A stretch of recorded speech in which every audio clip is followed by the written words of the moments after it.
This video is on chapter 18, lesson number 3 on normal distribution. For data distribution, it's the way data values are clustered. So we've got an example here of a positively skewed set of data, a negatively skewed set of data, and then a normal distribution.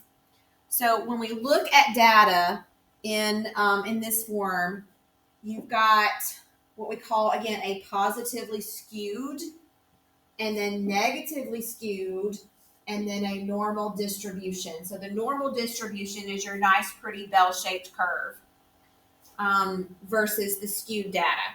For normal distribution, it is a symmetrical bell-shaped curve defined by the mean and the standard deviation of the data set. The area under the curve represents a probability with the total area equal to 1 or 100%.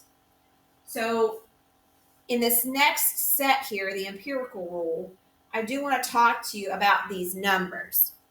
So in a nice, pretty bell-shaped curve, your mean is that middle value. And then according to these 3 bullets, let's talk about these 3 bullets. Approximately 68.2% of the data falls within 1 standard deviation of the mean. Meaning, if you remember from the previous lesson, standard deviation is a measure of how far apart the data is dispersed. So when we talk about 1 standard deviation, we're talking about 1 to the right and 1 to the left. And 68.2% of your data falls within that area. And so by that area, what I'm talking about is this right here. So if I just highlight that, that represents 68.2% of the data. And we cut that in half to go in each of those sections. Okay. So then the next bullet says 95.4% of the data falls within 2 standard deviations. So for this one, we're going from the mean 2 standard deviations out, away from the mean. And again, that's supposed to be 95.4% of the data.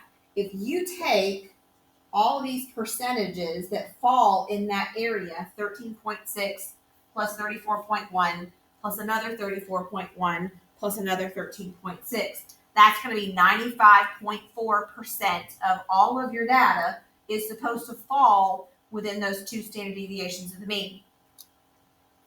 The last bullet says that 99.8% of the data falls within 3 standard deviations of the mean. So that means we're going to be 3 standard deviations out from the mean.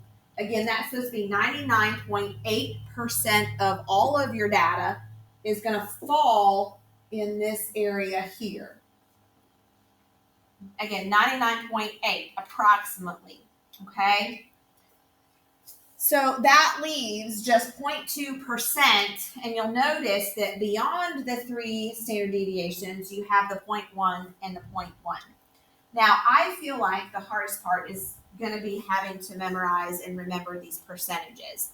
But you really only have to memorize half because the bell-shaped curve, your normal distribution, is symmetrical. So all of the numbers are the same on the right as they are on the left. And I will also say that sometimes, depending on your textbook or the teacher, these numbers may be slightly different. So instead of 68.2, it may be 68, but only a very small, slight difference. So we're going to take that information and we're going to work through an example. The directions here say to draw and label normal distribution curves, then answer the questions. So what we want to do here, we're going to read, and then we're going to fill out our normal distribution curve. The weights of the 50 football players are normally distributed with a mean of 178 pounds and a standard deviation of 8 pounds. So remember, the mean goes in the center. So I'm going to put my 178 here because that's my mean. The standard deviation of 8 pounds means that's how much it's spread out. So 1 standard deviation to the right is going to be 178 plus 8, which is going to be 186. And then we're going to continue to add 8 to the right. 186 plus 8 is going to be 194, plus another 8 is 202. And then as we go to the left, we need to subtract off that standard deviation. So 178 minus 8 is 170, minus another 8 is 162, minus another 8 is 154. And then I'm just going to really quick throw in my percentages. So 34.1%,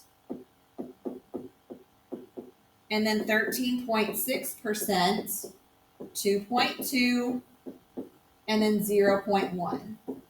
And then repeat that for the left side.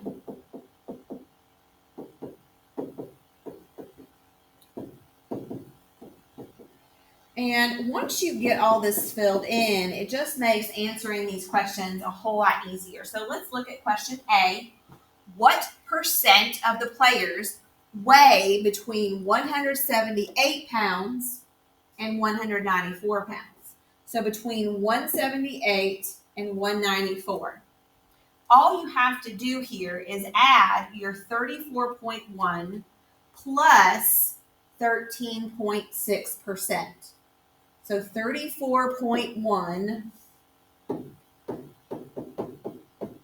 plus your 13.6 gives us a total of 47.7%.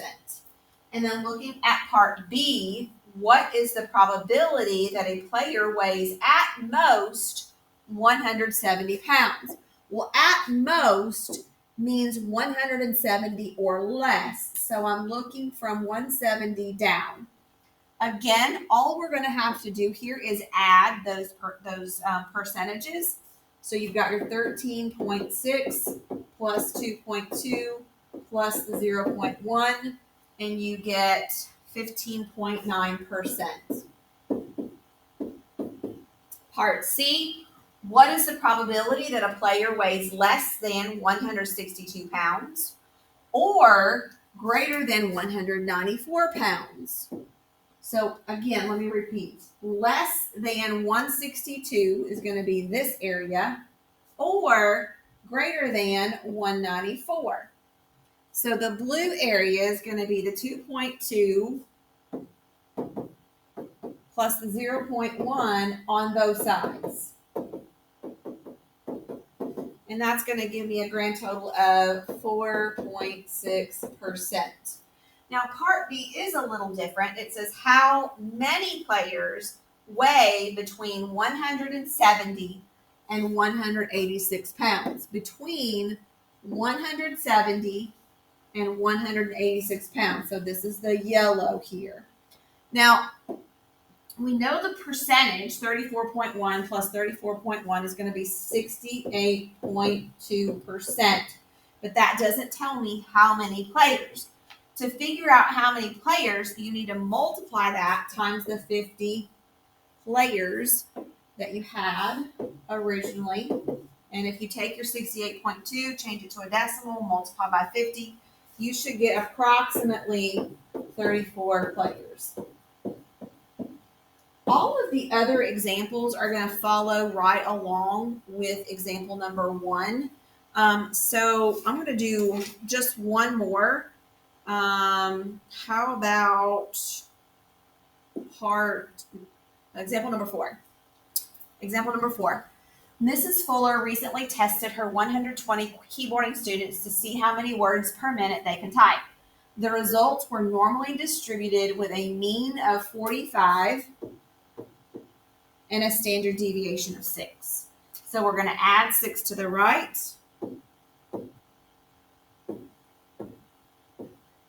And subtract to the left.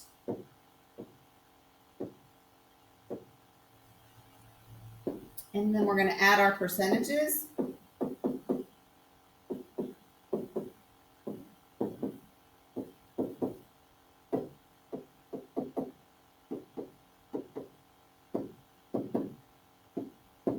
And we're going to try to answer our questions.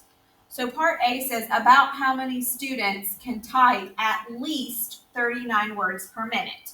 So at least 39 means 39 or more. 39 or more. So I'm from here over. So, and here's an easy way of looking at this, y'all. From the mean over is 50. So 50 plus the 34.1 is 84.1%. And then when it says about how many students can type, you multiply that percentage times your 120 students. So 0.841 times 120 should give you about 100 students.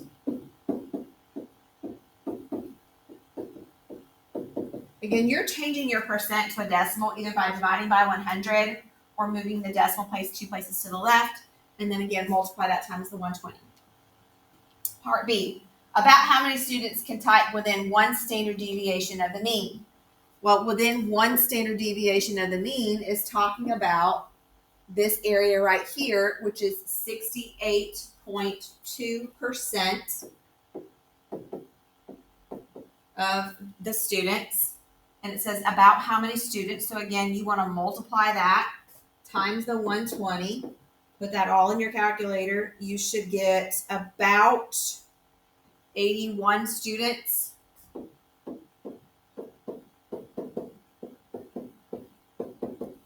And then the last part says students need to be in the top 2%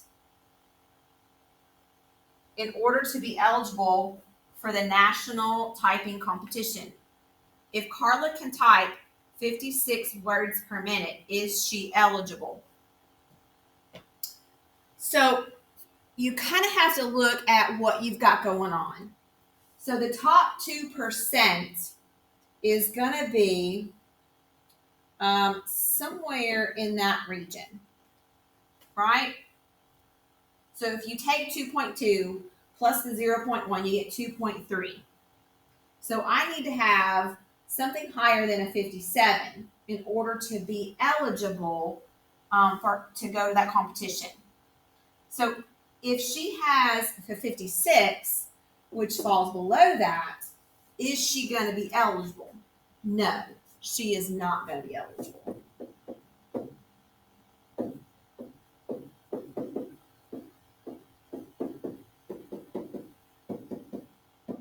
So sometimes the questions are not just about you adding up percentages or finding the percent and multiplying to find a number of students or a number of people or a number of whatever.